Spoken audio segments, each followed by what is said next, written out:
Gente, Vamos começar, vai. vamos começar, então, ok. Coloquei para Gostaria de gravar. lembrar que o nosso evento está sendo gravado, então, só para colocar, nós estamos no nosso 11º encontro de saúde da mulher e ciclos de vida da Secretaria do Estado, então é com um grande prazer que hoje eu recebo o professor Dr. João Bosco Ramos Borges, professor titular de ginecologia da Faculdade de Medicina de Jundiaí, presidente de políticas públicas da Sociedade Brasileira de Mastologia, presidente da Sociedade de Obstetrícia e Ginecologia da Infância e Adolescência, SOGIA Brasil, e coordenador do curso de Ginecologia Endócrina do Instituto de Ensino e Pesquisa do Hospital Sírio-Libanês, São Paulo, Brasil. Então, é com um grande prazer que a gente recebe o professor Dr. João Bosco Ramos Borges. Professor, no seu tempo. Obrigado, professora Isabel. Em seu nome, agradeço a toda a saúde da mulher da Secretaria de Estado da Saúde. É um prazer, mais uma vez, estar com vocês. E o meu título mais importante é ser seu amigo. Muito obrigado pelo convite. Eu vou falar sobre câncer de mama. Me parece que a grande maioria dos nossos ouvintes são profissionais não médicos, então eu fiz uma visão panorâmica do assunto, para que vocês saiam daqui com um pouco mais de entendimento da questão do câncer de mama, para vocês levarem isso no seu dia a dia, no atendimento da mulher que procura a saúde pública em busca da diagnóstico precoce do câncer de mama, né? Passa para mim, Isabel. Não tenho conflito de interesse. Está aqui Frida, que eu amo, amamentando. Próximo. Câncer de mama é um gravíssimo problema de saúde pública em todo o mundo. Nós temos que entender que isso é um problema de primeiro mundo, né? A África não tem um problema de câncer de mama. A Amazônia, aqui no Brasil, infelizmente, está muito mais preocupada com câncer de colo, doenças infecciosas, do que com câncer de mama, porque o câncer de mama é um marcador de desenvolvimento. Então, eu vejo muitas mulheres reclamando de câncer de mama e eu sempre brinco. Igual eu brinquei com a questão de que mamografia dói, o que dói é metástase, eu também brinco com elas. Você quer ir para a África e morrer de ebola, ou você quer ficar no primeiro mundo e ter câncer de mama? Seguramente todo mundo quer ter câncer de mama. Suíça, Holanda, Noruega, Dinamarca, Itália e Brasil tem hoje câncer de mama. Logicamente, o câncer de mama muito mais no Brasil rico, muito mais em Curitiba, muito mais na cidade do Rio de Janeiro, muito mais na cidade de São Paulo, estado de São Paulo, região sudeste, do que, por exemplo, no norte e nordeste. Então, é um marcador de desenvolvimento. Próxima. Nós não estamos dando acesso às mulheres, eu estou falando como diretor de políticas públicas da Sociedade Brasileira de Mastologia. A mulher precisa de uma consulta assustada com a mama, ou a mulher quer marcar a sua consulta de rotina, porque a vizinha teve câncer de mama e ela está oncofóbica, e o nosso Serviço Público Brasileiro tem um tempo de acesso à consulta muito longo. Aí ela recebe uma mamografia que tem um tempo de marcação muito longo. Aí ela recebe esse resultado 30, 40 dias depois e vai marcar nova consulta que demora mais 30, 40 dias. Ela leva a mamografia alterada ou o médico detecta um nódulo na mama e encaminha ela para o atendimento secundário e ela tem mais 30, 40 dias para aguardar a consulta. Aí o atendimento secundário indica uma biópsia e uma imunohistoquímica que, em média, no Brasil desenvolvido, leva 60 dias. No norte, leva, em média, 6 meses. Cidade do Rio de Janeiro, ano passado, 95 dias. Então, é um desastre o câncer de mama no Brasil. Próximo. E ele é potencialmente curável, desde que tudo isso que eu falei desapareça, desde que o diagnóstico seja precoce. Se nós fizermos o diagnóstico precoce, as nossas pacientes vão parar de perguntar por que elas leem que nos Estados Unidos 85% a 90% das pacientes são curadas, e aqui no Brasil, mais de 40% das pacientes vão morrer nos próximos 5 a 10 anos, porque nós temos diagnóstico tardio. E como é que eu faço o diagnóstico precoce, doutor Bosco? Com 2 estratégias. Próximo, Bel. Ou eu permito que essa mulher tenha a sua mama clinicamente detectada um nódulo. Isso não é a realidade brasileira. Vocês veem muito o primeiro mundo questionando a mamografia. Por quê? Porque o câncer no primeiro mundo, vamos pegar aqui os países nórdicos, é um câncer de cada 10, 8 depois dos 50, 7 depois dos 60, uma mama facilmente palpada, e um médico de quarteirão, um médico de família, um médico de bairro, que vê essa mulher a curto prazo fazendo exame clínico. Então, no primeiro mundo, clinicamente, eles acham um nódulo próximo de 1 centímetro a 1,5, sem necessidade da mamografia. Ou fazendo rastreamento populacional com busca ativa, volta ao anterior, Bel, que é um programa de rastreamento que nós não temos no Brasil. O problema do Brasil é que o nosso rastreamento é oportunístico. A paciente vai ao médico de família, o médico vai ao ginecologista e, naquela consulta, ele pede uma mamografia. Rastreamento populacional com busca ativa é aquilo que a Inglaterra faz. Ela liga na casa da mulher e diz: a senhora está na hora de fazer sua mamografia, o seu pedido está com o seu médico aí perto da senhora e seu exame está marcado para daqui a 18 dias em tal lugar. A senhora receberá o resultado através do SMS, e-mail, WhatsApp ou telegrama, se ela for da região rural, dizendo que a senhora está bem e pode repetir só daqui a algum tempo, ou dizendo que a senhora deve comparecer. Nós não temos nenhum nem outro. Nenhum médico treinado para fazer diagnóstico precoce examinando a mama, até porque nós vamos ver que nós temos uma grande população de mulheres com idade inferior a 50 anos, o que atrapalha bastante o exame médico e a mamografia, e também porque nós não temos a mamografia rastreando essas mulheres. Próximo, Bel. A grande proporção de mulheres diagnosticadas em estágio avançado é resultado de uma mulher que não tem acesso ao médico e de uma mulher sem educação em saúde, assustada em palpar a mama, assustada em achar um nódulo. Então, nós temos um grande problema de acesso cultural, educacional, mamográfico e de acesso físico ao atendimento médico primário, secundário. Próximo. E é isso que é a realidade. Esses cânceres que vocês vão ver, quem não quiser ver, não assista, que nem aparece no Instagram, não abra, então fechem os olhos. Nós estamos a 42 quilômetros da Praça da Sé, numa das melhores saúdes públicas. Nós estamos entre os 6 melhores municípios de saúde pública do estado de São Paulo e entre os 15 do Brasil. E, no entanto, vejam o que eu recebo em Jundiaí. Próximo, Bel.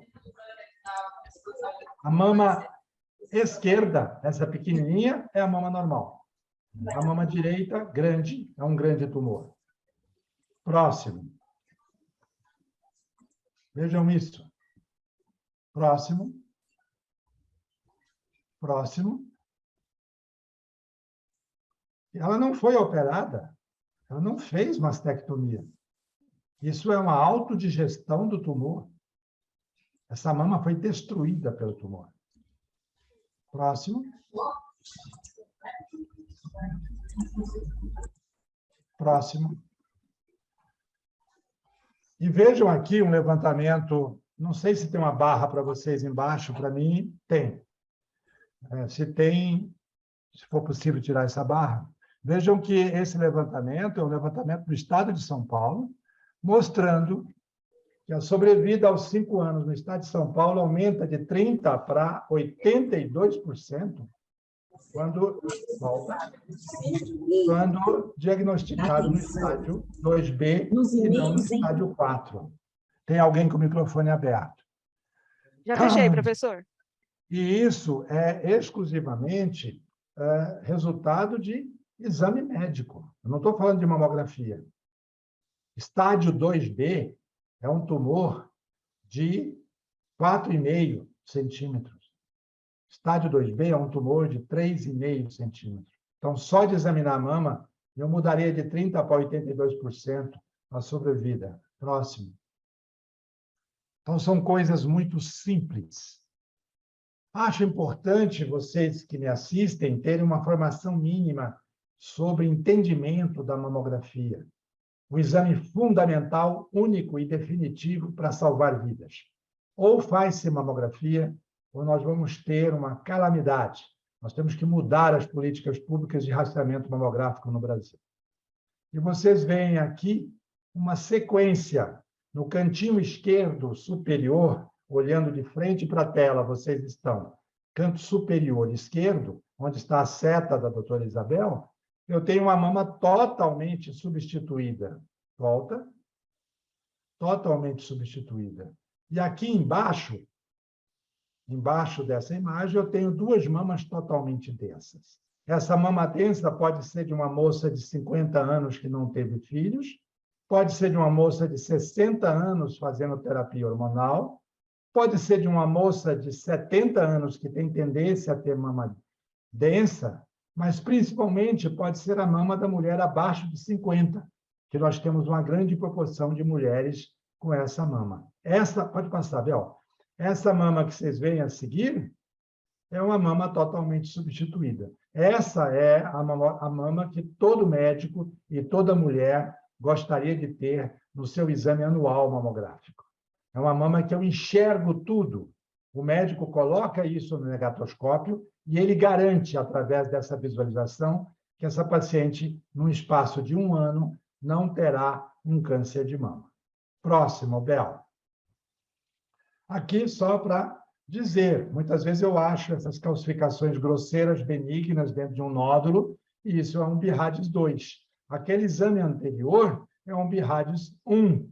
Aquela mama linda que eu falei que todas as mulheres querem ter é BIRADS 1. Esse é o BIRADS 2. Não é tão lindo, mas tem um nódulo absolutamente benigno. Tão benigno que está todo calcificado. Há muito tempo ele está aí. Essas duas mamas, BIRADS 1 e BIRADS 2, voltam para casa com absoluta segurança de não ter câncer por 1 ano. Próximo. Essa é a mamografia BIRADS 3. Eu tenho um nódulo que me parece benigno e eu tenho que acompanhar essa mamografia a cada 6 meses ou pedir um ultrassom para seguir. 98% a 99% dos BIRADS 3 são benignos. Próximo. Mas eu tenho aquilo que não é benigno. Aquele que me parece com risco de câncer, que é essas 3 imagens, BIRADS 4. Tenho aqui um coração enganoso. Isso, Bel, um coração enganoso, não é um coração, é um nódulo suspeito, BIRADS 4. Superiormente, eu tenho um nódulo mal definido. E aqui, inferiormente, uma microcalcificação pleomórfica agrupada. Essas 3 imagens são BIRADS 4, são pacientes que têm de 3% a 90% de chance de ter câncer. Próximo. E a próxima é a paciente que eu tenho 100% de certeza que é um câncer. É o BIRADS 5, tem esse aspecto espiculado, estrelado, parecendo um cometa, até com uma caudinha, que nem esse de baixo aqui, lembrando uma aranha com as suas pernas, daí o nome câncer, né? Galeno, quando viu essa imagem, ele chamou de câncer e ficou o nome na medicina. É o aspecto de um caranguejo. Cancro. Próximo.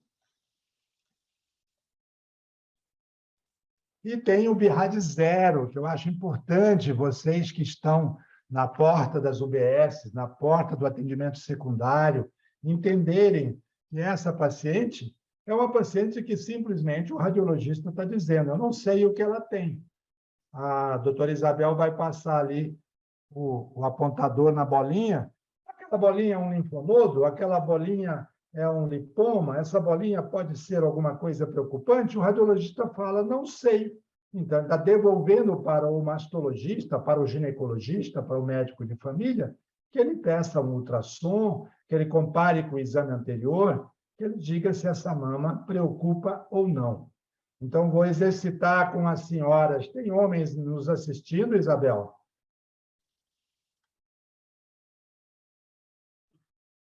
Não sei. Eu dei uma olhada e achei que não. Então, eu vou falar senhoras. Se você concluir que tem homens, eu mudo a minha fala. Tem um Tá. homem, sim, doutor. Tem. Então, senhoras Sim. e senhores, vamos Tem recordar. BIRADS 1 e 2 eu mando para casa. BIRADS 4 e 5 eu estou altamente preocupado e ela vai ter que fazer uma biópsia. BIRADS 3 é aquele que eu acho que é benigno. E BIRADS 0 é aquilo que eu preciso de ajuda do radiologista, ajuda do mastologista para conduzir melhor uma mamografia que não me esclareceu. Próximo. E nós só vamos conseguir resolver a questão no Brasil quando eu tratar a doença sintomática e der acesso para ela, para depois eu crescer a fila com as lesões de rastreamento. Então, o Brasil hoje tem um impasse. É uma briga que o Ministério da Saúde está tendo com a gente. Vocês querem rastrear ou vocês querem dar acesso para essas mulheres que palpam tumores, para esses médicos que palpam tumores? Nós queremos os dois. Uma coisa não invalida a outra. Mas eu tenho que, primeiro, resolver todos os tumores que estão sendo palpados para o paciente ou médico, antes de fazer crescer uma fila que já está com acesso ruim com os achados de mamografia. Acho que vocês entenderam o que eu quis dizer. Próximo. O rastreamento eu já falei para vocês. O de cima é o da Inglaterra. Eu falo Inglaterra porque nós todos aqui somos amantes do SUS e a Inglaterra tem o SUS exemplar. A medicina da Inglaterra é toda socializada, totalmente paga pelo Estado, só que ela é um pouco melhor do que o nosso SUS. Fácil também, porque eles têm a população de Rio de Janeiro mais São Paulo. Então, eu queria entregar para eles os nossos 230 milhões e ver se eles fazem o que a gente faz com o nosso SUS. Mas essa é outra conversa. O que nós temos é o de baixo, o rastreamento oportunístico. Os dois reduzem mortalidade e reduzem morbidade. Doutor Bosco, o que é reduzir morbidade? É ter que tirar mama, é ter que esvaziar a axila, é ter que fazer quimioterapia. Toda vez que eu faço o diagnóstico tardio, eu tenho que agredir essa paciente, aumentando a agressão da cirurgia. E aqui está o rastreamento que eu gostaria que o Brasil abraçasse. Próximo, que é o rastreamento do Colégio Brasileiro de... Próximo. Do Colégio Brasileiro de Radiologia, da FEBRASGO, Federação de Ginecologistas do Brasil, e da Sociedade Brasileira de Mastologia. Próximo. O que diz esse rastreamento? Esse rastreamento coloca mamografia anual para todas as mulheres a partir de 40 anos. Porque é muito fácil nós dizermos Noruega, Dinamarca e Suécia não fazem mamografia com esse ímpeto que os médicos brasileiros querem fazer. Claro, eles não precisam. Eles têm médicos treinados, mulheres educadas, e 90% do câncer deles são em mulheres pós-menopausa, tumores muito facilmente na clínica achado. O Brasil tem mais de 40% de câncer abaixo de 50 anos. Se nós não rastrearmos este câncer, essa população vai morrer massivamente, porque o câncer da jovem é sempre pior do que o câncer da idosa. Próximo. Próximo. Já que estamos no estado de São Paulo, quando eu falo FEBRASGO, eu também estou falando SOGESP, que é o braço FEBRASGO aqui no nosso estado. Então, a Sociedade de Ginecologia do Estado de São Paulo abraçou o nosso rastreamento a partir de 40 anos. Nós temos municípios no estado de São Paulo e também no Brasil que rastreiam pelo SUS a partir de 40 anos. São José dos Campos, São José do Rio Preto, Amparo, Grande Jundiaí, e fora de São Paulo, Goiânia, alguns braços do Distrito Federal, um município da Baixada Fluminense, que eu não me lembro o nome, e aqui estão os motivos que nós devemos brigar para rastrear a partir de 40 anos. O número 4, inclusive, tem uma lei federal. O Brasil é o país das leis não cumpridas, não é? Próximo. A Janaína está dizendo também, claro, que a USP de Ribeirão Preto, com a sua influência da universidade, trouxe também luz para Ribeirão Preto. Eu me esqueci, pelo amor de Deus. Senão meus amigos lá de Ribeirão me matam. Faz rastreamento a partir de 40 anos. A gente percebe que onde a universidade está, as coisas vão melhor. Esse é o rastreamento do Ministério da Saúde, esse é o rastreamento do INCA, que é o braço para as políticas públicas de câncer do Ministério da Saúde, que é palpar mamas dos 40 aos 50, mamografia dos 50 aos 69 anos. Para paciente de alto risco, mamografia a partir dos 35. Ah, Bosco, é muito pobre, né? Não, eu sou de um tempo, não é um tempo tão longo, que não tinha rastreamento no Brasil. Então, nós temos que dar graças a Deus que nos últimos 12, 14 anos nós temos rastreamento. Já há um rastreamento, mesmo que ele seja oportunístico. Já teve tempo que não existia isso, né? Mas nós temos obrigação de melhorar. Próximo. Isabel, quando você quiser que eu pare, você avisa, porque você sabe que eu não vou parar. Aqui, aquilo que eu falei para vocês, a barrinha vermelha são as jovens e a barrinha azul são as senhoras, a partir de 50, 55, 60. Vejam o primeiro mundo, as primeiras 5 barras, como existe muito mais câncer em idoso. Isso é primeiro mundo. Então, eu reconheço Alemanha, Canadá, Austrália, não precisa de mamografia. Agora, vejam o terceiro mundo. Egito, Paquistão, Argélia, Índia, China, né? E aqui estão 2 países monumentais, Índia e China, detectando aí praticamente metade da população da Terra. Eles têm 1/4 de câncer de mama em mulheres jovens. Veja, próximo, a catástrofe no Brasil. Próximo. Olha o Brasil aí. Não, volta. Veja o Brasil aí com uma proporção de câncer em jovem, em 2014, uma publicação internacional, 36%.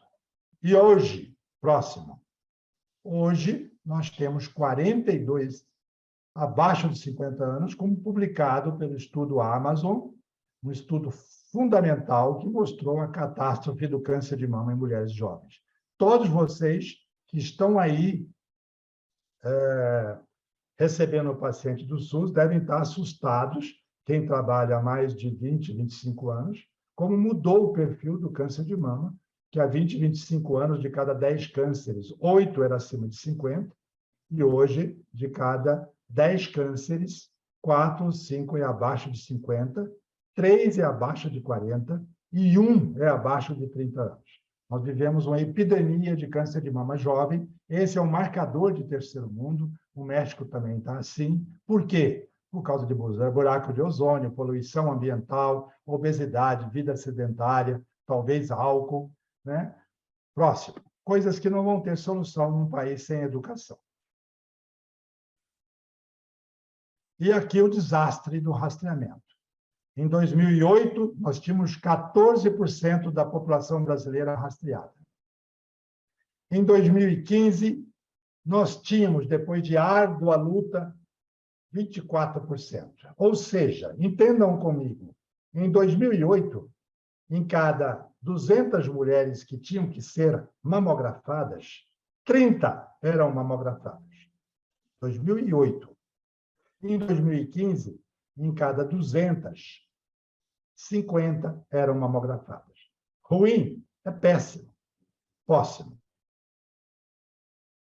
Mas péssimo é hoje. 2017 caiu em relação a 2015. 2018, pior ainda. Vocês veem o impacto das mudanças políticas a partir de 2015 no rastreamento. E vejam a seta grande. Esses dados são dados do Rufo, meu parceiro de Goiânia, da Universidade Federal de Goiás, 17% estão rastreando no Brasil, segundo o Siscam. Próximo. Ou seja, em cada 100 mulheres, 83 não estão fazendo mamografia. Não é porque a mamografia dói. Não estão fazendo mamografia porque ela não tem um acesso fácil, porque ela tem um baixo nível sociocultural e porque ela tem um baixo nível de educação em saúde. Lembrar que não é fácil. Qualquer uma de vocês vão lá na cidade de Tiradentes e procurem marcar uma mamografia. E aqui o desastre publicado internacionalmente. Estados Unidos e França, o paciente está tratando câncer com um mês a um mês e meio. Índia, México e Brasil, olha as péssimas companhias nossas, 7 meses e meio. Parabéns à Índia, porque a Índia tem mais de 8 Brasis, e ela está junto com o Brasil. Então, quem está ruim é o Brasil. Próximo. E aqui o desastre de estadiamento. 38% dos cânceres em fase muito avançada, estágio 3 e 4, e 75% de doença avançada. Não vem me dizer que um estágio 2, um tumor que tem 4,5 centímetros, é um diagnóstico precoce. Diagnóstico precoce são as 2 barrinhas lá, que dão 25% dos cânceres. Entendem por que muita gente morre de câncer? Quando eu vou para os Estados Unidos, é o contrário. Eu tenho essas 3 colunas aqui de diagnóstico precoce. Eu tenho a coluna do estágio 1, diagnóstico mamográfico, e só sobra para mortalidade uma pequena barrinha de entre 5, 10 a 15%. Próximo. E aqui o desastre do que é oferecido na diferença da paciente que tem Bradesco Sul América, Amil, Porto Seguro, que é a medicina privada, em relação à medicina pública. Estágio 1, eu tenho 44%, barrinha cinza, na medicina privada, e apenas 15% na medicina pública ao lado dela. E vou lá para o estágio 3 e 4, apenas 35% na medicina privada e quase 55% no serviço público. Isso impacta em morte, isso impacta em intervalo livre de doença, isso impacta em survival, né? em tempo de vida. Ou seja, no resumo, é o que está em vermelho embaixo. Eu tenho 45 de inicial versus 65 no serviço privado. Próximo. Também acho legal nós recordarmos para quem está, né? Eu acho que se o Brasil entender daqui a pouquinho, nós só vamos vencer essa doença se nutricionistas, fisioterapeutas, professores, enfermeiros, atendentes, auxiliares, todo mundo começar a fazer isso, que é o exame clínico das mulheres. Olhar para frente, o professor Pinotti fez isso há 40 anos em Campinas e fez uma revolução publicada no mundo todo. Inspeção estática, pode ir passando, Bel. Dou movimento à mama, inspeção dinâmica. Tem várias formas de fazer inspeção dinâmica, dando movimento à mama. Depois, eu deito a paciente, palpo a mama, do jeito que quiser, do jeito que souber, desde que toda a mama seja palpada. Próximo. Faço a expressão delicada do complexo areolo-papilar. Próximo. Sento a paciente novamente. Próximo. E examino a axila. Próximo. E examino a fossa supra- e infraclavicular. Então, esse exame clínico, hoje no Brasil, e, por exemplo, na grande maioria dos países ricos, principalmente os nórdicos, diagnostica 70% nos nórdicos, e aqui no Brasil, faria diagnóstico precoce de 50% dos tumores que estão chegando avançados por falta disso. Um médico bem treinado, uma enfermeira bem treinada, e isso está publicado com as enfermeiras do CAISM e da Unicamp na década de 70 e 80, palpa nódulos por volta de 1,5 centímetro. Isso é pouco mais do que um estádio 1. Próximo. Quero que vocês entendam a diferença entre câncer de mama da idosa e câncer de mama da mulher jovem. O câncer da idosa é um câncer mais lento, é um câncer mais bonzinho, é um câncer ligado ao hormônio. Próximo. Nós temos uma grande proporção de mulheres que têm câncer de mama na idade mais avançada. Próximo. E esse é um câncer que não me assusta. Se essa mulher for educada a se autocuidar, junto com um médico que a examine anualmente, junto com um rastreamento mamográfico, que vai até os 100 anos de idade, não o que o INCA propõe. Lembrar que o Brasil, em 2035, e faltam só 2 anos, vai ter uma expectativa de vida de 80 anos. Nós vemos muitas mulheres como essa da esquerda, mulheres de 79 anos, que estão praticando esporte, correndo, andando de bike, fazendo musculação, namorando, estudando, felizes. Mas eu tenho mulheres como a do lado de cá, com 80 anos também, que estão viúvas, depressivas, autoestima baixa, diabetes mal controlado, hipertensão e doença arteriosclerótica mal cuidada. Então, a diferença entre as duas é a mesma diferença que estamos discutindo para câncer de mama. Medicina preventiva e acesso decente. Próximo. Próximo.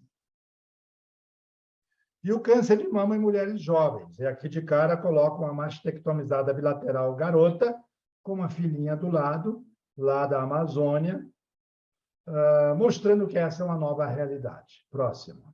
O câncer de mama na mulher jovem é um câncer extremamente agressivo. Próximo. Ele é um câncer que tem mais axila positiva, é um câncer com mais grau negativo de evolução, não é um câncer frequentemente sensível ao hormônio, são os triplo negativos, são os HER positivos, então são tumores que têm um tratamento mais agressivo e um prognóstico pior. Próximo.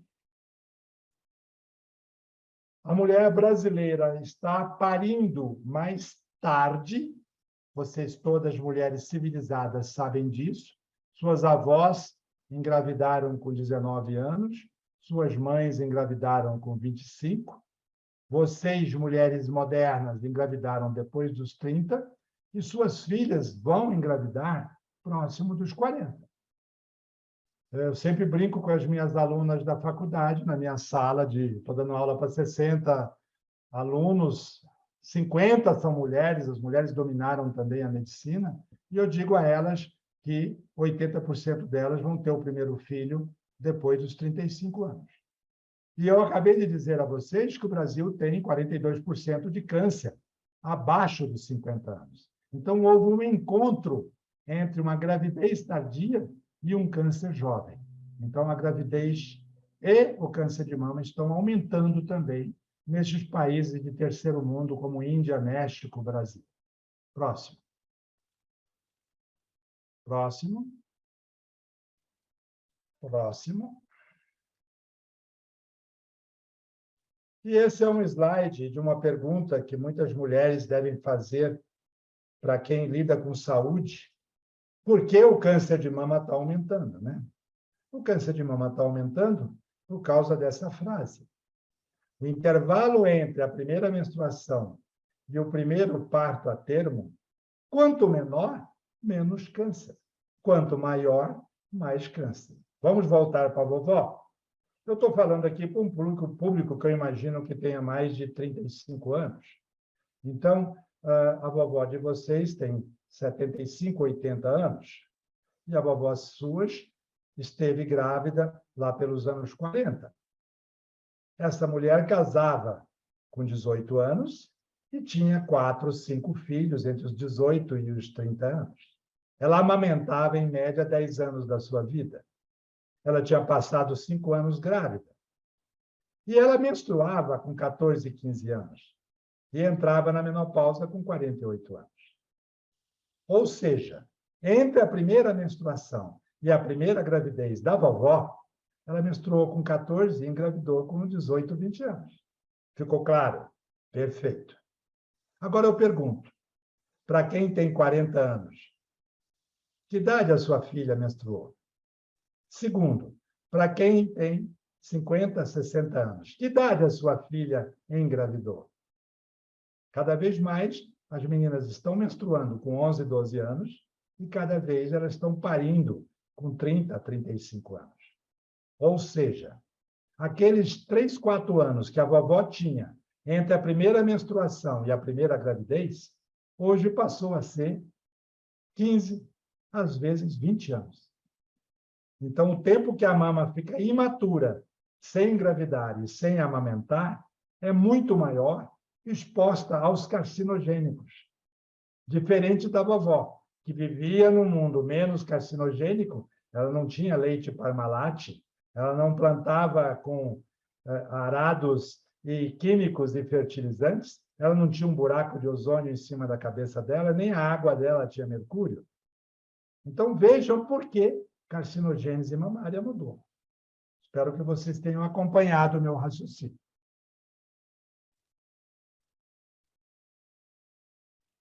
Você quer mais quantos minutos, Bel? Eu acho que a gente pode, finalizando, para as meninas tirarem um pouco as dúvidas. O que você acha, Vamos lá. Eu João? acho excelente. Ok. Quer passar esse caso, professor João? Elas Não, gostam. não, porque eu tenho 2 casos para... Mas eu coloquei aqui para ver se o tempo... Eu acho que a gente falou a essência, principalmente se tratando de um grande grupo sem médicos. Não faz sentido. Ok.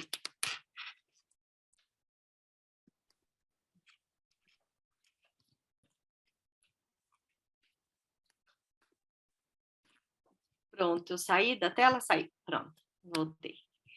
Suzete, querida, Marisa... Deixa eu colocar aqui uma coisa, eu não falei na hora, a Janaína colocou que o exame clínico das mamas não é recomendado abaixo de 40 anos, quando eu falei lá do INCA, de seu rastreamento. Eu estava naquele momento, Janaína, falando da mamografia, né? Mas quando eu falo de rastreamento clínico, a mama deve ser examinada a partir de 25 anos, tá?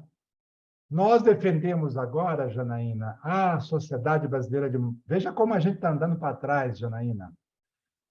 Nós ficamos muito felizes quando a gente acabou com o autoexame, né? Porque o autoexame era uma catástrofe. A mulher ficava assustada porque ela palpava um cisto e ela ia para a fila onde já não tem acesso, ela ia para a fila com cisto de mama, uma displasia pré-menstrual, etc. Então, acabou-se o autoexame. Vamos realmente implementar mamografias e exame médico. Não funcionou nenhum nem outro. Nós estamos voltando agora para defender o autoexame. Não com o exame, com o nome de autoexame, né? Mas defendendo que a mulher valorize a autoestima mamária e comece, de uma maneira muito discreta, a dizer a ela: dá uma palpada na sua mama. Porque quando eu tenho metade dos tumores chegando nos nossos postos de saúde, no atendimento secundário, com tumores em doença avançada, se nós continuarmos batendo em médicos examinando mama, não está funcionando, e em mamografia, que não existe, eu acho que vocês entenderam, né? 100 mulheres, 17 fazem mamografia. Então, o nosso rastreamento é um desastre, tá? Por que ele é 98% nos Estados Unidos e Canadá? Por que ele é 94% nos países europeus que fazem rastreamento, inclusive a Inglaterra? Né? Políticas públicas. Vejam como é um paradoxo. Eu fui aquela cidade que pegou fogo numa boate. Como chama? Esqueci. É no sul? Vocês sabem. Foi no sul? Eu sei, Isso. mas não...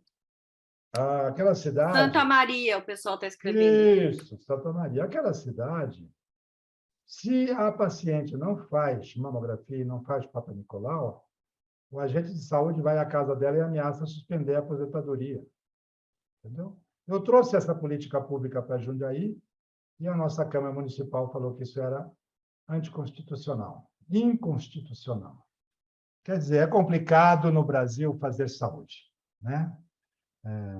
Inconstitucional é deixar 40% das mulheres morrerem com doença avançada por falta de mamografia e exame médico, né? Se eu cortasse... Ah, não, Bosco, tadinha da veinha. Tá, então vamos pegar um exemplo de Amparo. Amparo dá um botijão de gás para a paciente fazer o exame. Naquele mês, ela recebe o botijão de gás. Esse gestor é inteligente. Uma quimioterapia no SUS custa por volta de R$100 mil. Um câncer inicial custa R$7 a R$8 mil. Se for um gestor esperto, e ele roubar 50%, né? Ele vai ter muito lucro fazendo diagnóstico precoce. E vai ter muito prejuízo gastando quimioterapia. E eu digo para vocês, a menina que custa R$6 mil, 90% vai estar viva daqui a 30 anos. E 50% a 70% das mulheres que fizeram quimioterapia, gastando R$100 mil, vão morrer. E a prefeitura vai pagar o enterro. Então, assim, o gestor é muito burro quando ele não faz a coisa que está clara, né? Outra coisa clara para a gente é o programa de navegação, né? Que é um programa de agente de saúde que atrofiou no Brasil todo, tanto a política federal, quanto estadual, quanto municipal, né? Eu falei isso para a mulher do prefeito no nosso Outubro Rosa, ela ficou meio brava, mas assim, eu já tive 88 agentes de saúde, 3 por UBS na cidade de Jundiaí. Hoje eu não tenho UBS sem agente de saúde. O agente de saúde é fundamental, vocês sabem disso. Ele vai lá na mulherzinha de 80 anos que não faz mamografia e que vai viver até 120, porque ela está agachada, capinando. Ela devia estar fazendo mamografia todo ano. E pega ela pelo braço e faz a mamografia, porque ele é da região, etc. Então, tem muita coisa fácil e barata de fazer. Não querem fazer. Saúde dá prejuízo. Eu sou muito irritado com os nossos gestores. Professor Porque João. essas fotos foram feitas por mim, tá, gente? Essas fotos lindas que eu mostrei para vocês. Todas mortas. Todas recentes, viu? Eu esqueci de falar. Todos esses casos são dos últimos 12 meses. Poxa vida. Professor João, eu acho que as meninas, elas acabam, aqui as articuladoras de saúde da mulher, né, Suzete, a Marisa não tá, mas eu acredito que... Marisa tá também, doutora. A Marisa tá aqui? Tá. Aonde que a Marisa tá? Vê na segunda Acabou de tela. bater a mãozinha. Ela tá na Tá do segunda seu tela, lado, doutora. Voltei aqui. Ah, oi, Má! Desculpa. Caiu, mas eu voltei. Eu vi que você tinha caído, aí eu estava... Marisa, com relação ao absenteísmo, né, da fila da mamografia, né, que às vezes também chega a 30%, né, às vezes em alguns locais. Professor João, você acha que esse absenteísmo, tudo bem, tirando agora a questão do medo, né, mas algumas ideias com relação, assim, as DRS, o que a gente poderia fazer, né, para reduzir esse absenteísmo, porque existe um absenteísmo também muito grande, né, nos exames de mamografia. Eu tenho um trabalho em cima disso e eu respondo isso sempre para o prefeito, que vai mudando, né, a cada 4 anos e continua sem fazer os avanços que a gente quer. Helena Giraldo, filha do professor Giraldo, e o Tiririca, que você conheceu, que fez doutorado lá na USP, na obstetrícia, com Marcelo Zucaibe, foram meus alunos. Quando eles eram terceiranistas, nós fizemos um PIBIC CNPq, que eu detectava que todos os cânceres que vinham de uma determinada UBS, Morada das Vinhas, em Jundiaí, eram doenças avançadas em pacientes idosas. Vamos estudar lá. Era um CECAP. CECAP é o nome que a gente dá para aquelas construções de BNH para pessoas aposentadas estaduais e municipais na Grande Campinas, Grande Jundiaí.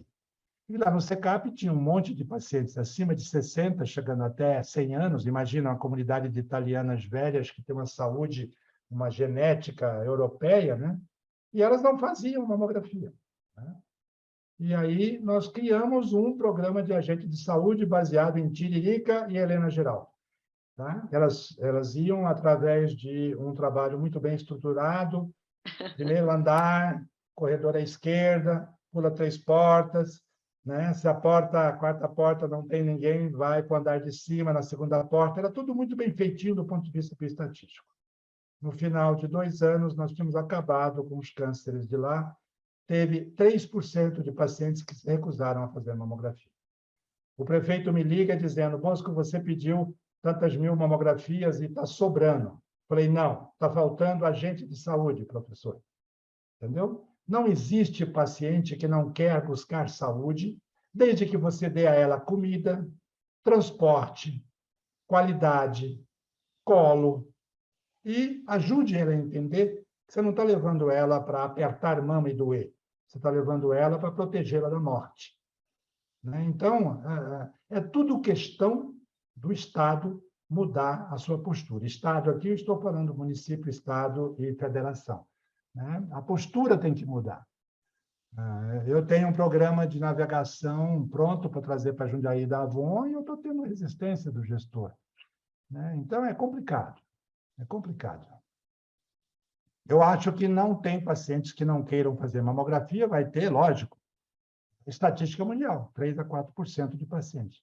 Mas as pacientes de 80 a 90 anos do SECAP, de Morada das Vinhas, de Jundiaí, 97 fizeram, sendo que 36% delas nunca tinham feito mamografia. A paciente que chega na menopausa e nunca fez mamografia, ela continua não fazendo. Esse é um problema do INCA, quando ele rastreia a partir de 50. Porque é a educação de rastreamento. A menina de 40 que está no trabalho, que tem filho de 10 anos, ela não quer morrer, ela aprende a se proteger da doença fazendo Papa Nicolau e mamografia. Quando ela chega aos 55, aproximando da aposentadoria, filhos grandes, esse olhar dela muda. Não, eu não tenho nada. E se eu for lá, eles vão achar uma doença. Ai, câncer, isso mata, não quero nem saber. Porque eu não estou ligando, não estou falando com uma professora de filosofia da Noruega. Eu estou falando de um país que tem 75% de analfabeto funcional. Você sabe escrever o nome. Sim. E eu acho que é legal fazer uma lembrança que você colocou do autoexame, né, dessa questão do autoconhecimento, desse incentivo, né, que nós estamos voltando um pouco.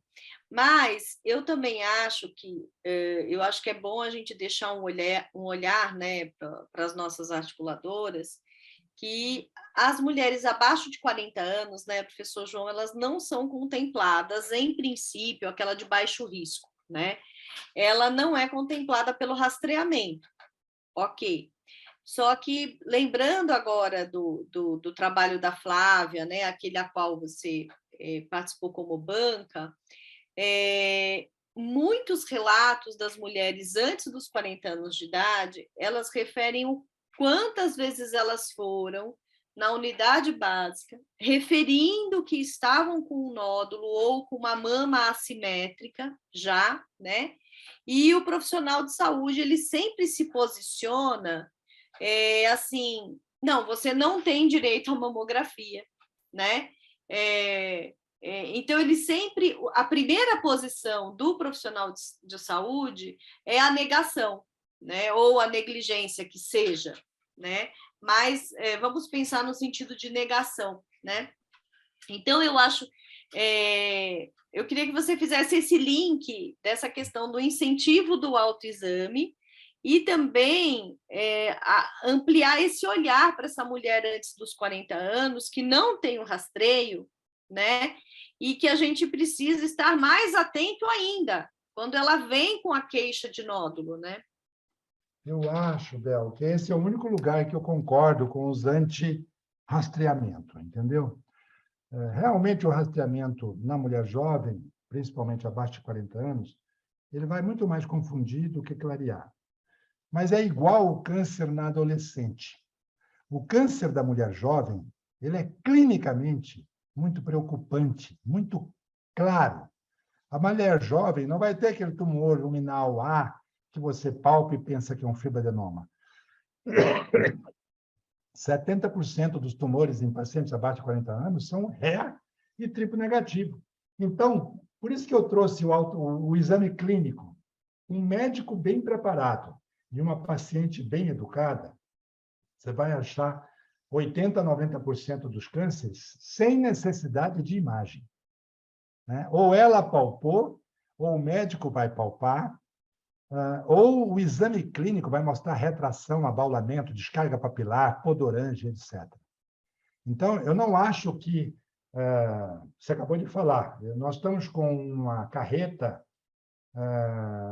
da ONG Américas Amigas, que é do Credit Suisse, aqui no Tenda de Jundiaí, hoje.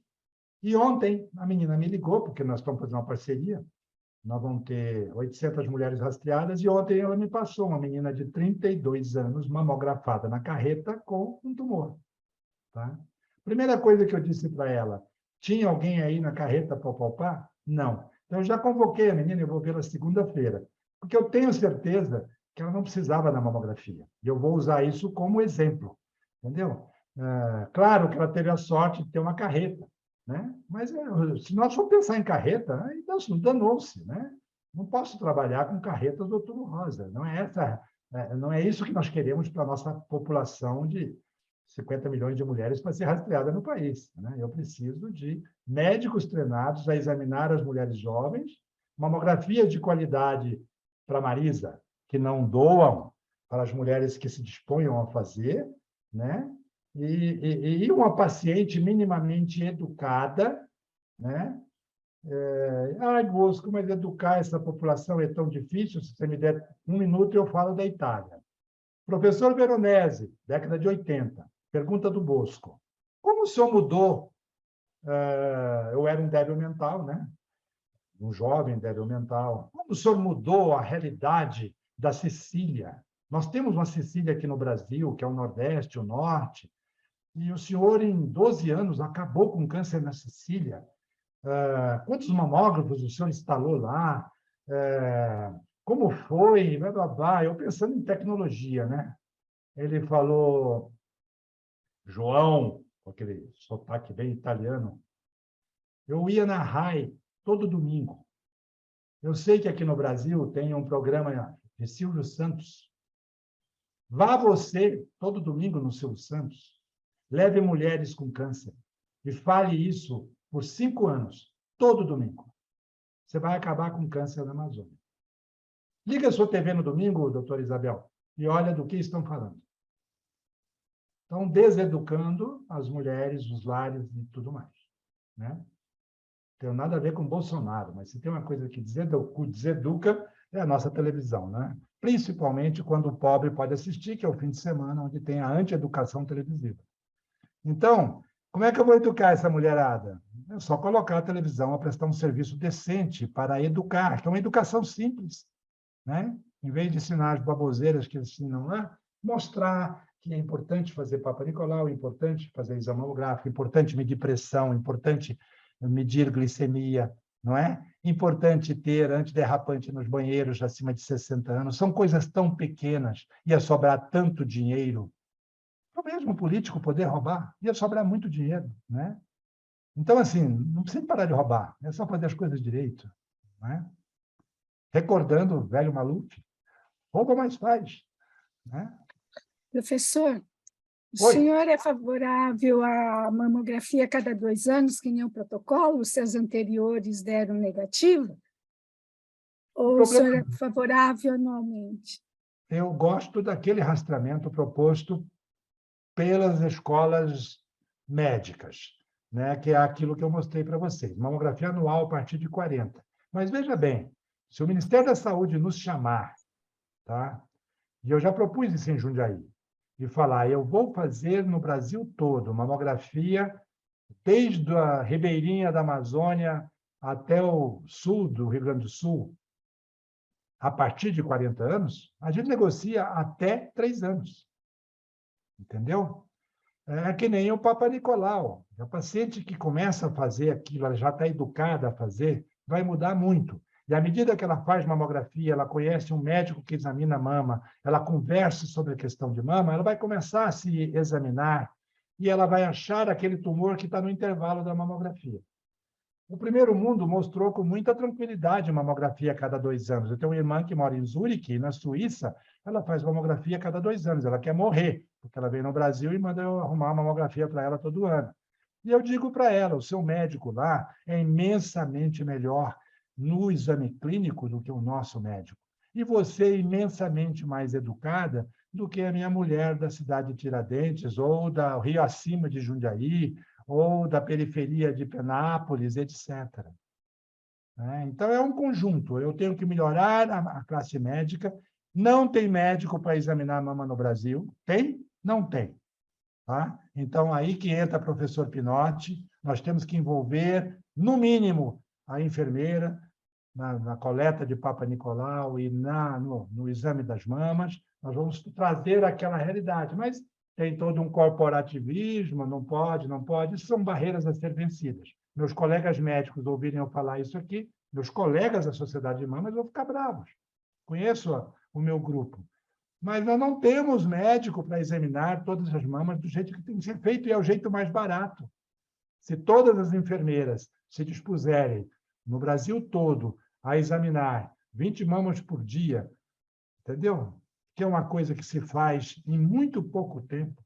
Se todos os médicos do Brasil forem treinados, geriatras, clínicos, médicos de família, todos aqueles que recebem mulheres, particularmente nos 2 extremos, a paciente idosa e a paciente que a Isabel colocou muito bem, abaixo de 50 anos, todo mundo examinasse mama, nós vamos mudar essa situação. Quanto custa isso? Não custa muito. O paciente vai na consulta de reumatologia, se ela souber que aquele médico é um médico, como na Inglaterra, apto a examinar a mama. Mas no Brasil, o reumatologista, se pedir para olhar a mama, não pode. Tem que mudar a cultura, né? Tem que mudar a cultura. Professor, mesmo o médico generalista, né, ele acaba encaminhando e ele também não, muitas vezes, acaba não atendendo a esse exame clínico, esse exame físico, Suzete, né? ele não é qualificado. Esse é o grande problema. Ele não quer, ele não quer examinar, ele não sabe examinar. E eu te digo, eu cheguei em Jundiaí em 2003, vindo de um grande programa, cansado de bater na parede lá em Franco da Rocha. Sabe o que eu encontrei? 3% dos médicos das UBS examinavam a mama. 0% das gestantes tinham suas mamas examinadas no pré-natal. Aí nós fomos de UBS em UBS mudando os conceitos. É um trabalho de formiguinha, onde eu volto a falar, como é a minha enfermeira colega de Ribeirão Preto, que me deu um puxão de orelha, onde eu volto a falar que nós temos que fazer treinamentos usando escolas. Quer dizer, Ribeirão Preto pode abrir um leque de 100 quilômetros e treinar todo mundo. Campinas abre um leque de 100 quilômetros junto com Jundiaí, dá para fazer 200 quilômetros. Pega Bragança, dá para fazer 300 quilômetros. Aí vamos para São José do Rio Preto, abre 100 quilômetros. Né? Dá para fazer, mas nós temos que pensar como Brasil. Nós temos que parar de pensar cada um no seu umbigo, né? Eu deveria pensar só em Jundiaí, mas me angustia a questão Brasil. E só de eu abraçar Jundiaí já me levaram para a política pública da SBM, porque ninguém discute isso. Igual eu falar de hormônio, né, Bel? Ninguém fala de hormônio. O Bosco fala de hormônio, então agora todo mundo me chama na mama para falar de hormônio. Ninguém fala de políticas públicas. Fala do novo PET-CT de R$4.000, que nunca vai chegar no SUS. Fala da nova ressonância magnética. Não, cara, eu quero falar de médicos treinados a examinar mama. Eu quero falar de programa de agente de saúde para pegar a paciente que tem medo de mamografia e mostrar para ela que mamografia não dói. Mas aí eu preciso de treinar o radiotécnico. Então, é um conjunto de coisas. Né? E lembrar, né, assim, só para não perder a sua fala, professor João, que muitas aqui também tem o pessoal da atenção básica, então as unidades básicas, né, que fazem o acolhimento do dia, né, para o Papa Nicolau, eu bato muito na tecla, gente, colocou a paciente em posição ginecológica para acolher o Papa Nicolau, gente, agrega o exame clínico das mamas, pelo amor de Deus, né? A paciente já está ali, né? Agrega isso, agrega o carimbo ali do pedido médico da mamografia. Ela não precisa chegar até a equipe de saúde da família, até o médico de família, para conseguir um pedido, né, de mamografia. Já agregar tudo isso, eu acho que facilita tanto, né, professor João? E a Marisa, acho que quer fazer uma pergunta. Eu acho que é assim, é uma pergunta, mas antes uma colocação, Você quer né? falar? Dr. Pinotti, em 88, né? A gente estava nas unidades básicas de saúde, a gente fazia o Papa Nicolau e fazia o exame clínico de mamas, né? Exatamente. Claro que não tinha todo esse acesso, tanto que a ficha para o Papa Nicolau, ele vinha com um campo em que você relatava e fazia. Os enfermeiros faziam isso. Hoje, a gente tem recomendado a solicitação de mamografia e o exame clínico de mamas também pelos enfermeiros, obviamente, né? E a recomendação do INCA, na realidade, é você fazer o exame clínico anual a partir dos 40 anos e a mamografia a partir dos 50. Na realidade, eu acredito que a gente entende tudo isso, acompanha e todo esse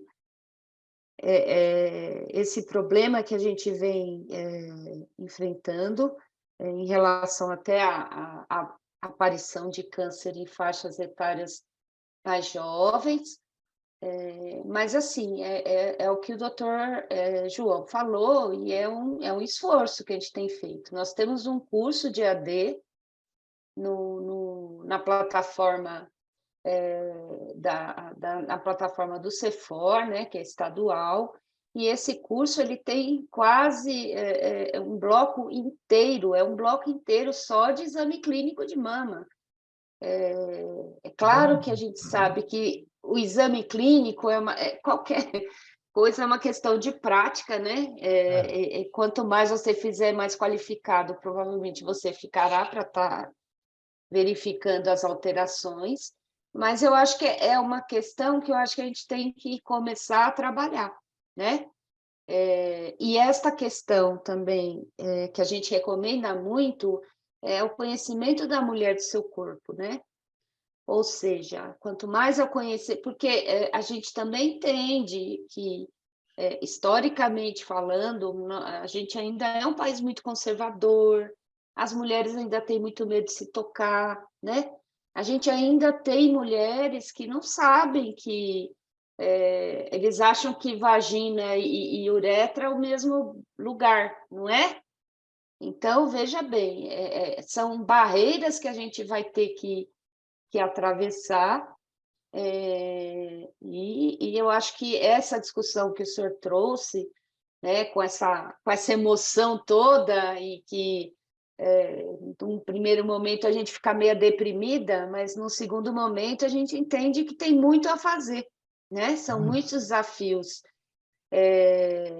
E políticas de educação, e não uma educação bancária, como a gente vê por aí, mas uma educação de que a mulher se sinta parte disso, né?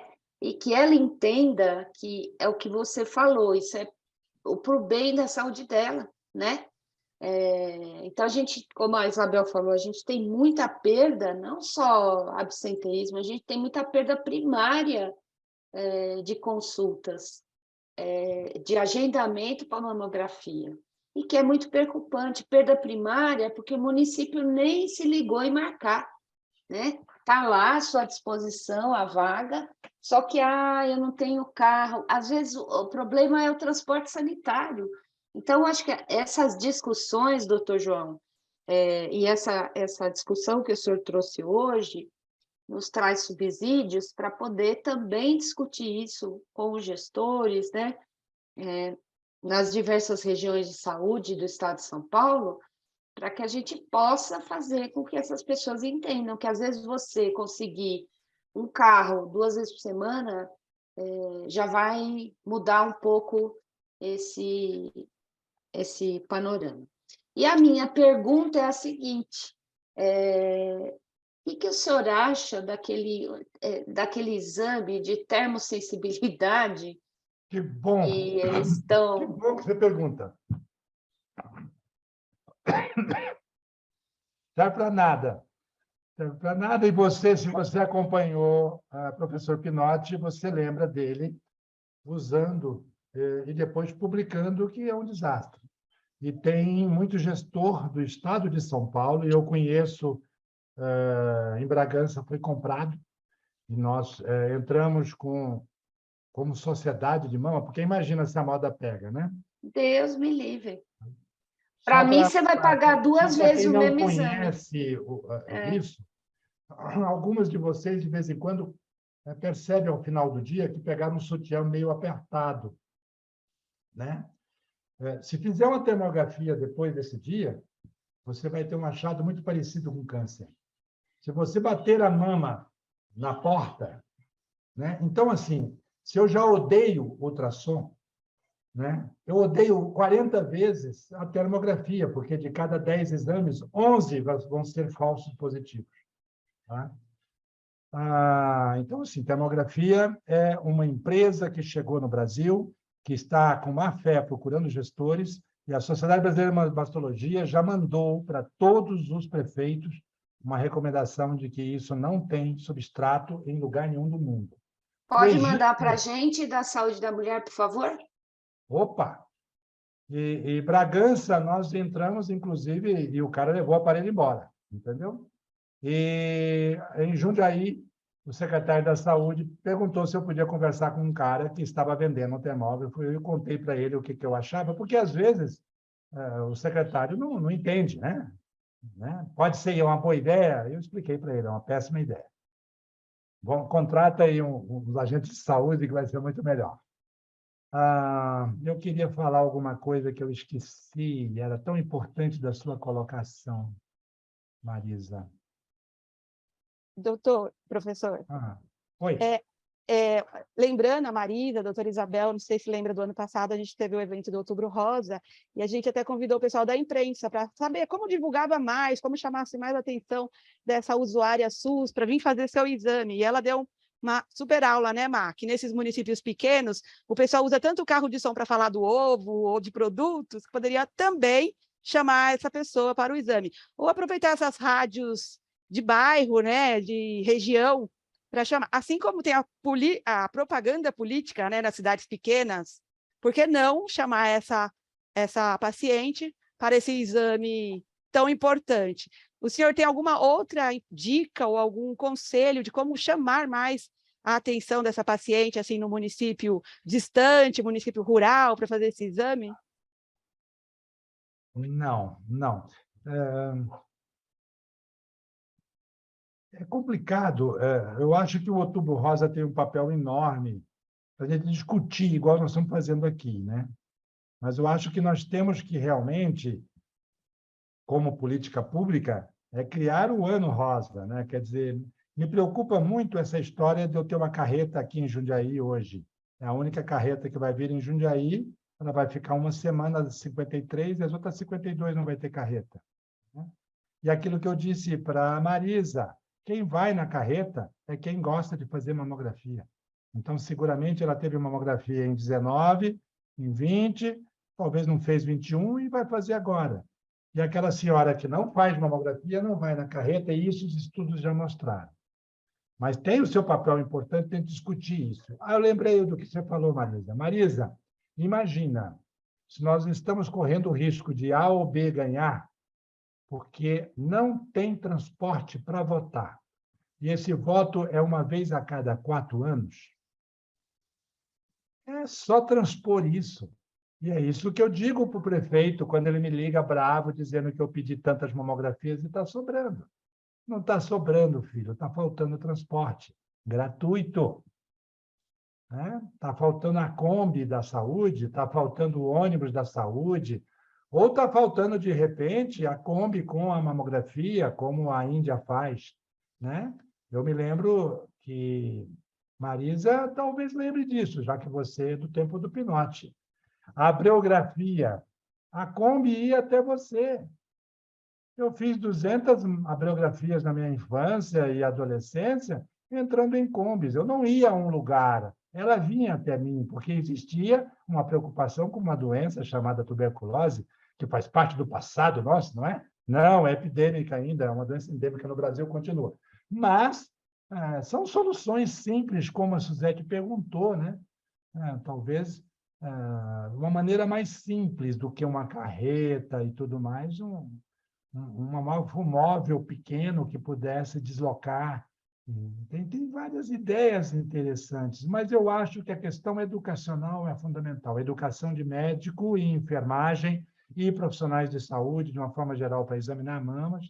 Educação da população para preocupar com uma doença mortal, né? A principal causa de morte de mulheres por câncer. Pronto, isso basta, né? Não tem nada que mata mais mulheres com câncer no mundo e no Brasil, que já é um país de primeiro mundo nesse marcador de câncer. Última pergunta, doutor João, pergunta Oi. técnica. A gente às vezes tem relatos, né? Bom, o mamógrafo para mulher que tem deficiência, né? Principalmente de locomoção, se ela está numa cadeira de rodas, ok, né? Você faz o ajuste do mamógrafo e você realiza a mamografia. E para aquela mulher que é tetraplégica, não tem esta condição ou de sentar ou de ficar em pé, o que você recomenda aí enquanto rastreamento, acompanhamento dessa mulher?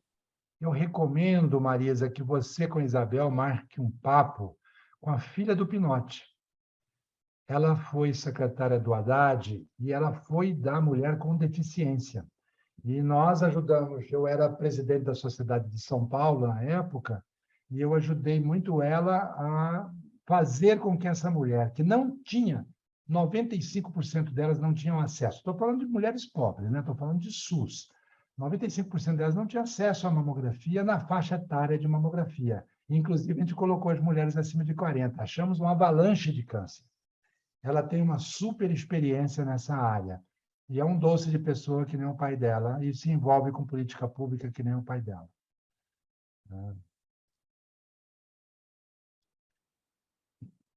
Acho que é isso, gente. Já são Acho que a 15h34. Falei pelos gente- cotovelos, hein? Falei pelos cotovelos.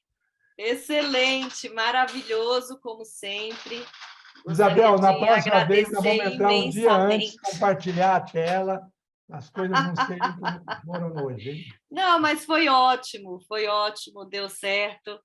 E eu gostaria de agradecer mais uma vez, professor Dr. João Bosco, pela oportunidade de você estar aqui conosco, de estar compartilhando toda essa sua experiência, esse seu olhar, né, tanto como mastologista, como ginecologista e obstetra, e como também presidente de política pública, né? Então, com esse olhar na saúde pública do nosso país, do nosso estado, e sem dúvida nenhuma foi uma excelente aula, uma gratidão enorme que eu tenho a você, professor João. Marisa, quer finalizar? Eu que agradeço, viu, Isabel? Suzete. Agradeço na figura da Marisa e na minha amiga Isabel, mais uma vez estar com vocês. Eu me empolgo, como disse a Marisa, porque é muito tempo fazendo isso e, infelizmente, um pouco de pandemia, um pouco de crise política, nós andamos muito para trás nos últimos 7 anos, né? De 2015 para cá, a gente vai caindo ano a ano, mortalidade aumentando, custo de saúde aumentando, financiamento de saúde caindo, mamografia caindo, então é desesperador, programa de agente de saúde atrofiando, programa de navegadora não passou a lei, vai ser mais uma lei que não dá certo, porque se em Jundiaí eu não consigo pôr navegação, onde é que eu vou pôr? Não é? Então, é só empolgação de quem quer mudar e sente uma certa dificuldade. Mas eu estou junto com vocês, eu acho que nós temos um grande grupo de ação no estado de São Paulo, né? O estado de São Paulo é invejável, né? Em todos os lugares nós temos gente mobilizada, e é um prazer estar aqui com vocês, agradeço muito o carinho sempre. Desculpa se em algum momento eu politizei a minha fala. Bom, eu vou, então, né, caminhando aí para o fim, agradecendo muito ao doutor João. Eu acho que, como gestor, como gestora, né, você faz a gente pensar, E isso é muito interessante, né? Porque a gente sai da zona de conforto, né? E é bom sempre ouvir para a gente poder pensar em alternativas diferentes e que realmente assim é trabalhar, né? A gente sabe que o desafio é grande, mas não existe conquista se a gente não tiver um trabalho e a gente precisa avançar bastante isso, né? Desde do ano passado a gente já pensou nisso, aí, mas com a pandemia, com as dificuldades, eu acho que de agora em diante a gente pretende fazer outras movimentações, né? E contando aí com vocês, né? Os expertises para que a gente possa ter sempre as melhores evidências para fazer isso, tá bom? Só agradecendo, doutor João, doutora Isabel, né? Faz parte do time sempre. E passo aí a palavra para a Suzete fazer encerramento, doutora Isabel. Quero agradecer muito a participação de todos, agradecer a nossa matriciadora, a doutora Isabel, participação da Marisa, professor Dom Bosco. Foi quase um tapa para mim, fiquei tão preocupada com meus exames, que pode ter certeza que eu vou querer repetir todos. Mas fortalece a ação e da gente levar também ao próximo, né? Não só ao paciente final, mas como até membros da família, que muitas vezes fica no esquecimento esse exame. Agradeço às articuladoras do Estado de São Paulo, e temos nosso próximo evento em novembro, né, doutora Isabel? Deixa eu já passar a data, porque daí a gente já fica reservado na agenda. Excelente. Dia Então, mais 9, uma vez, doutora? agradecer, dia 9. Agradecer mais uma vez, professor João Bosco, pela oportunidade de estar aqui conosco. E, meninas, muito obrigada pela audiência sempre. E depois sobe para a nossa playlist, né, doutora? Sim, vamos subir para a nossa playlist. E se o professor João deixar, e vocês também, eu vou subir para o Menopausando, para o nosso site Menopausando. Ótimo, então eu vou subir também para o nosso YouTube, que agora a gente tem o canal do YouTube também no Menopausando. O Caio Portela aqui, que é o meu doutorando, ele já está falando ótimo, então ele já está entendendo que nós vamos subir para o Menopausando. Quanto mais multiplicar, Abraços, melhor. Caio. Vai ser um prazer. Olá, abraço. Olá. Meninas, Então, bye, bye. meninas, Obrigado, beijos. obrigada. Muito Tchau. obrigada. Obrigado, Marisa. Tchau. Professor João, muito obrigada. Tchau, Suzete. Amei. Tchau. Suzete, Marisa, Oi, já doutora. está sem gravar? Vou pausar, só um minuto.